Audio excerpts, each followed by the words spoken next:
hommes de l'Est qui vivent au-delà de la mer de Rhône sont de redoutables guerriers et leur habileté au combat n'a d'égal que leur dévotion envers le Seigneur des Ténèbres. Dans ce tuto peinture, on va s'occuper des fameux guerriers orientaux.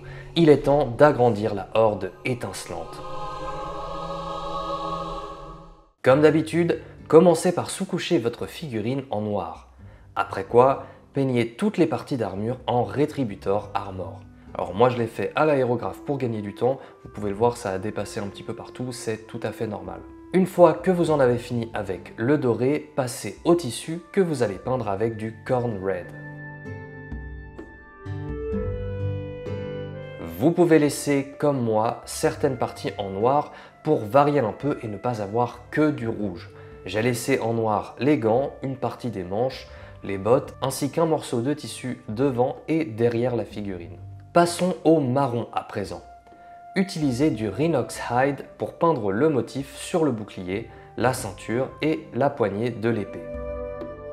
Maintenant, vous pouvez continuer avec l'épée en peignant la lame avec du Leadbelker. Pour en terminer avec celle-ci, utilisez du Balthazar Gold pour peindre la garde. C'est vraiment de l'ordre du détail, donc si vous n'avez pas cette peinture, ne l'achetez pas juste pour ça. Du Retributor Armor ou du Leadbelker pourront très bien faire l'affaire. Voilà pour les couches de base. On peut à présent passer au lavis, appliquer du Reikland Flesh Shade sur toute la figurine, excepté la lame de l'épée.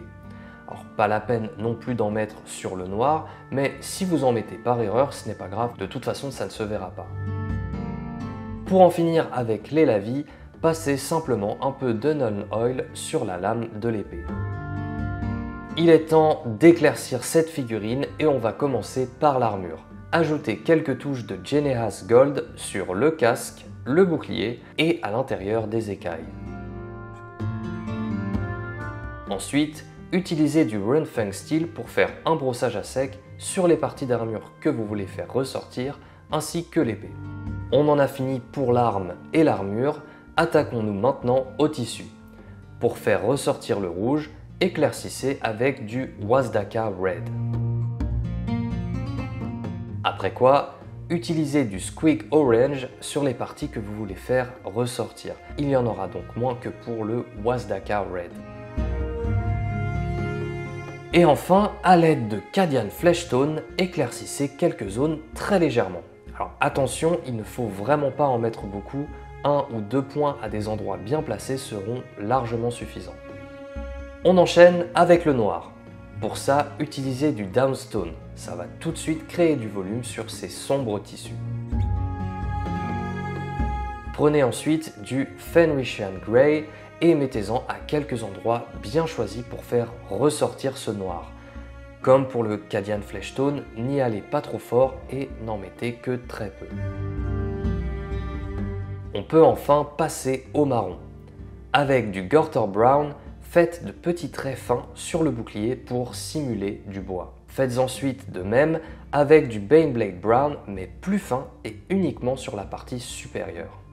Si vous le souhaitez, vous pouvez peindre les gemmes sur le torse. Pour mes guerriers de base, je les ai peints avec du Leadbelker et du Runefeng Steel, mais pour mes héros, je fais de jolies gemmes bleues. Votre figurine est techniquement terminée, mais si vous voulez lui ajouter un petit plus qui fait toute la différence, vous pouvez peindre avec un pinceau très fin des traits sur le casque pour simuler des rainures et créer du relief. Pour ça, utilisez un marron foncé comme du Rhinox Hide. Vous pouvez également peindre des lignes dorées avec du Retributor Armor sur le col et derrière la nuque pour ajouter un petit peu de peps. Moi, je l'ai fait sur tous mes piquets. Si vous voulez faire le même socle que moi, je vais vous expliquer rapidement comment je l'ai fait.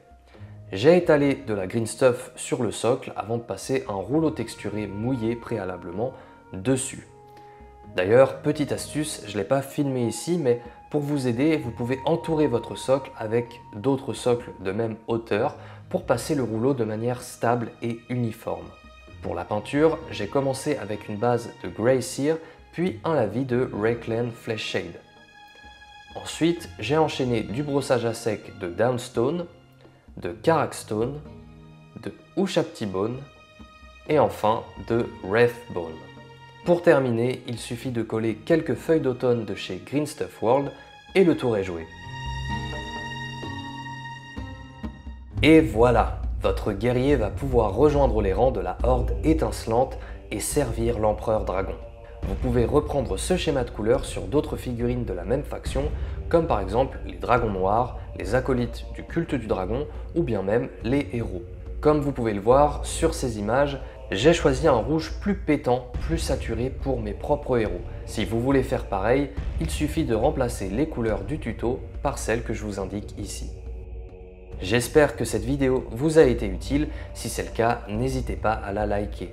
Abonnez-vous et activez la petite cloche pour ne pas rater mes prochaines vidéos. Et si vous avez la moindre question liée au tuto ou à quoi que ce soit d'autre, vous pouvez la poser dans l'espace commentaire. Je vous remercie de m'avoir suivi et je vous dis à bientôt.